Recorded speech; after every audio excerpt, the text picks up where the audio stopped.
All right. Welcome to another writing video. I appreciate all the support. As I'm recording this, I have over 89,000 subscribers, which blows my mind. That is absolutely amazing. Um, I hope all of you are writers, or the bulk of you are writers. Maybe you've come here to learn something.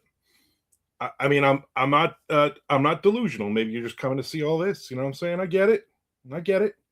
My wife is a very, very lucky woman. Nobody can argue that. Today we are going to talk about how I found my writing voice, and again, it is Armand's opinion on this. So please don't be talking so much. So it's a everybody's writing journey is different, which is what makes it pretty cool, right? So for me, I grew up 12 years old. I read my first Dean Koontz book. I was hooked at that point on Dean Koontz, still my favorite author.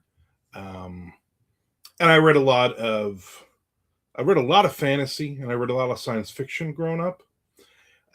Big Robert E. Howard fan. You want to come up without clawing the crap out of me? Just sit there and relax. This is Maisie, by the way. She's a calico. 99% of all calicos are female. Female.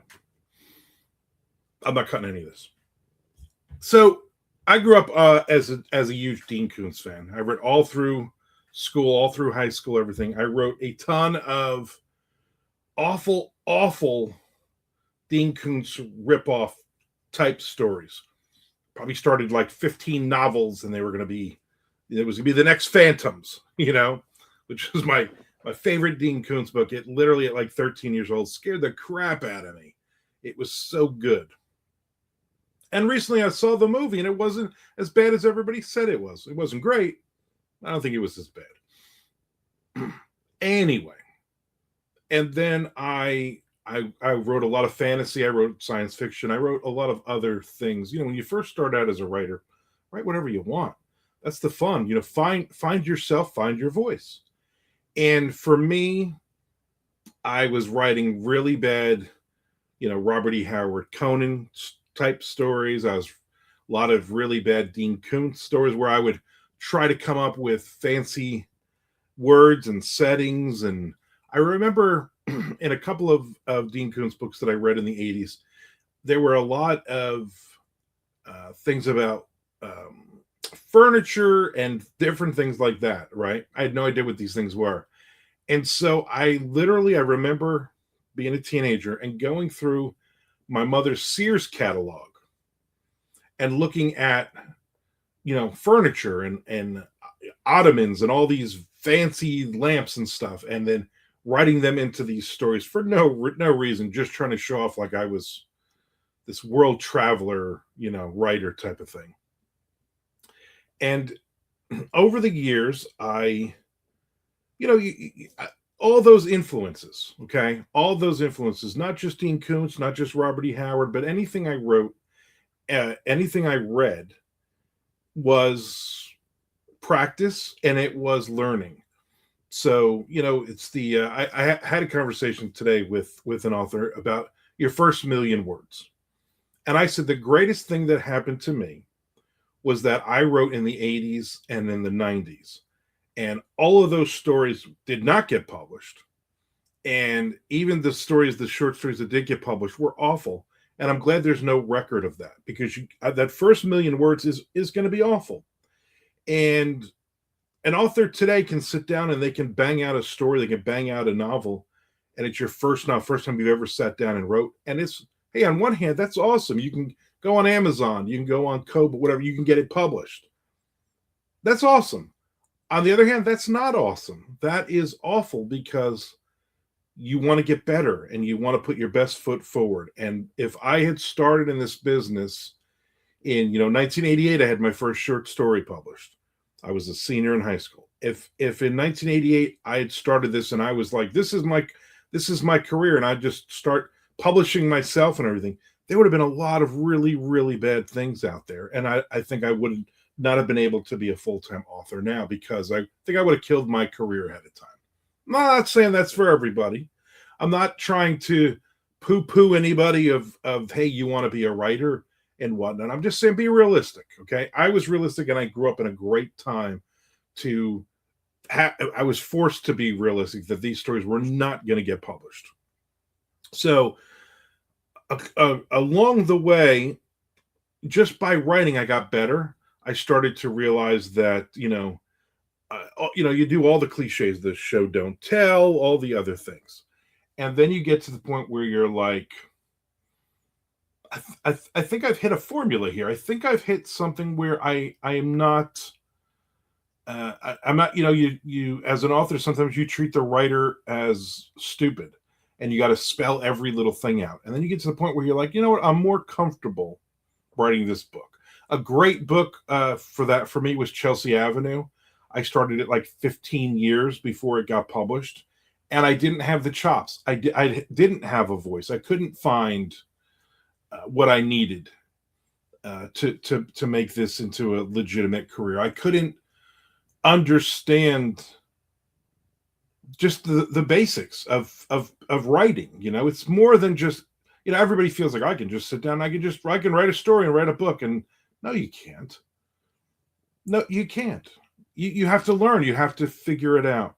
And over the years, figuring that out for me, I found my voice. I found something that if you read any of my books, no matter what the genre or the subgenre is, you will hopefully go, okay, I understand. I'm reading. I like this author because of that. You can pick up a Stephen King book. What you don't know who wrote the book, you can open it up and you can read and start going, this is Stephen King, or this is a Stephen King ripoff. This is a Dean Koontz book, or this is a Dean Koontz ripoff. You know what I mean? You have, think about your favorite authors and the books that they've written, and you look, you read those and you're like, okay, I get it. They have that certain thing. Okay. And I'm not talking about, because all the plots are the same and because everything has a dog in it or whatever. I'm talking about just the feel of that book, the writing, the sentence structure, all of it. Okay. You can tell who that is. It's kind of like having a favorite musician, a band, and you can hear that opening chord to any of their songs and you immediately know who it is. You know what I mean? They have that sound. And that's kind of what voice is. You got to get that. Thank you. Hurt my arm. So that's kind of what you have to do. And I guess it's the same as being a musician. You pick up your guitar at 12 years old and you start running through, okay, we're going to play, Smoke on the Water, because every kid learns Smoke on the Water is the first thing you play on guitar. And then you used to go, I'm a big Iron Maiden fan, and you learn all the Iron Maiden songs. And it's somewhere along the line, you find your voice, you find your style, the way you're comfortable and the way you hear it in your head. For me, I'm a huge, huge heavy metal fan, and I'll see bands all the time. A great example is the guitar player from Morbid Angel. Okay, if you know Morbid Angel, it's brutal death metal, and the guitar player is a huge Eddie Van Halen fan. And I'm like, I don't hear that in their music, but then maybe I do.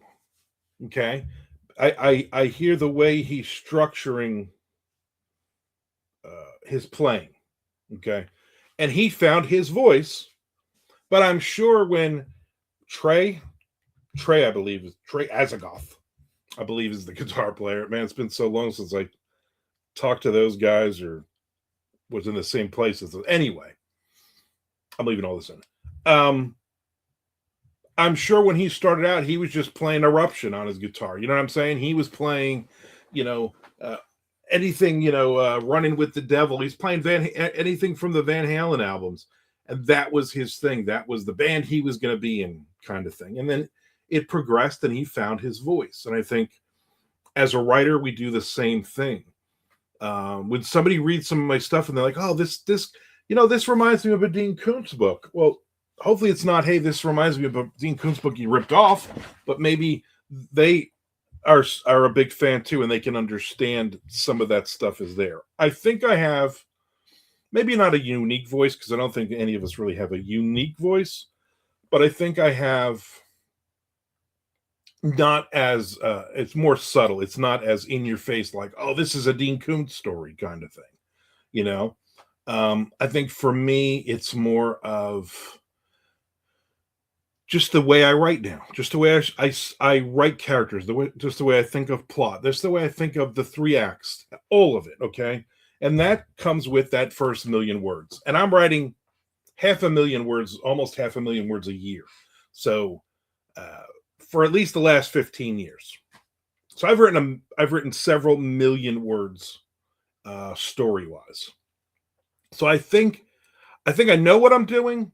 I think I have a lot to learn. I think I can get way better than I am right now. I understand all of that part.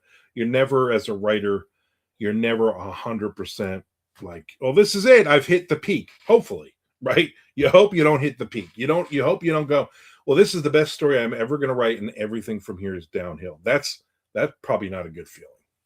And hopefully it actually does happen to me. I won't realize it until it's too late. One of the keys for me was I was writing a lot of horror. I mean, almost all horror for years and years. And then I started writing the Flagler Beach fiction series, sitting in Kokomo's Cafe. The first book in that 7-book series is Kokomo's Cafe, and they're really character stories in that.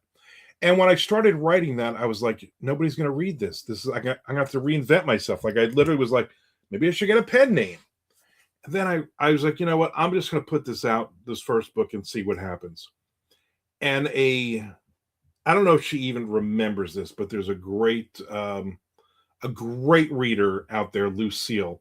She's a huge. I met her at Scares That Care, then became AuthorCon, and she buys like 100 books every weekend she goes. She's buying tons and tons of books.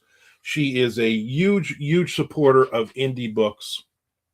Anytime I've talked to her, and I've mentioned a book, she's like, "Oh, I've read that." You know, I mean, she's an amazing person. And I remember she read that Kokomo's Cafe book, and I don't know if she said it to me or I don't know if she did it in a review, but basically what she said was, "I like this because it's you." Because I definitely read this and it was different from the horror and all that stuff, but it was definitely you. And I was like, that there it is. She likes my voice. Okay. She likes reading my stories. Doesn't matter what the genre is. Okay. Now, I'm not delusional to think I can just turn around and I can write a sci-fi book and I can write a romance book and I can write this and I can write 400 different genres and make money off of that.